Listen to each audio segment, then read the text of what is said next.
নবী করিম সাল্লাল্লাহু আলাইহি ওয়াসাল্লাম মিরাজ থেকে ফিরে আসলেন। ফিরে আসার পরে নবীজি বললেন, সিনফান মিন আহলিন নার লাম আরাহুমা।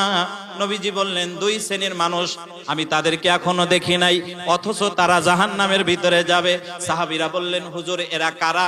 আল্লাহর নবী বললেন, কওমুম মাআহুম সিআতুন কাআদনাবিল বাকারি ইয়াদরিবুনা বিহান নাস।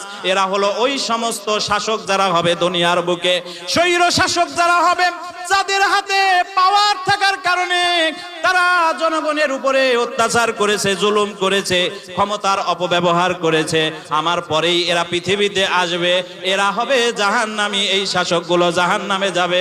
সাহাবীরা বললেন, হুজুর দুই নাম্বার শ্রেণী কারা? নবীজি বললেন, নিসাউন কাসিয়াতুন আরিয়াতুন। এমন সমস্ত মহিলারা জাহান্নামী হবে যারা পোশাক পরার পরেও মনে হয় যেন এরা উলঙ্গ। কোন জায়গায় কতটুকু উঁচু, কোন জায়গায় কতটুকু নিচু, সাদা না কালা, ফর্সা না কেমন কি, সব কিছু পোশাক পরার পরেও এদের বোঝা যায়, দেখা যায়। নবীজি বলেন, এরা এইগুলা এই জন্য করে মা ইলাতুন মুমিলাতুন। নবীজি বলেন, এর দ্বারা তারা নিজেরাও পরপুরুষের প্রতি আকৃষ্ট হয়, আবার পরপুরুষদেরকেও নিজের দিকে আকৃষ্ট করার জন্য এই সমস্ত ব্যবস্থা করে।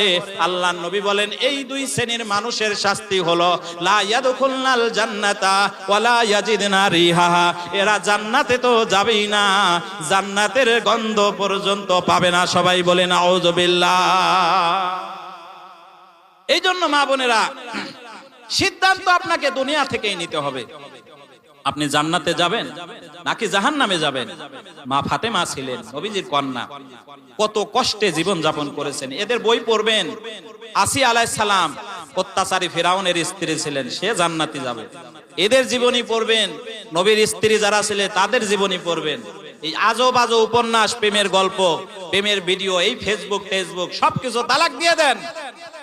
আপনার দেওয়া একটা পোস্ট, আপনার দেওয়া একটা রিলস ভিডিও উলঙ্গ অর্ধরগণী হয়ে, যেই ভিডিওটা মানুষকে দেওয়ার জন্য, ভিউ কামানোর জন্য, ফেসবুক থেকে ইনকাম করার জন্য শরীর খুলে খুলে যুবকদেরকে দেখাচ্ছেন, আপনি মারা যাবেন, এই ভিডিওগুলো কিন্তু থেকে যাবে। থাকবে কি থাকবে না?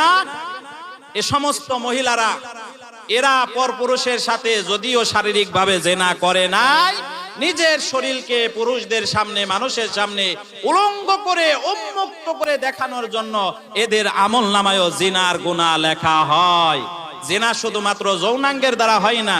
নবী বলেছেন, পর নারীর দিকে চোখ ফেলে যখন চোখ দিয়ে দেখে, ওই চোখের জিনা তার আমলনামায় লেখা হয়।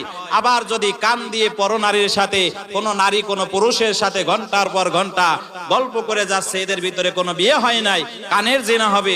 কোন নারী যদি পুরুষ যদি নারীর কোন চিহ্ন নিয়ে অন্তরের ভিতরে প্রেমের কথা চিন্তা ভাবনা করে, আল্লাহর নবী বলেন তার অন্তরের জিনা হবে।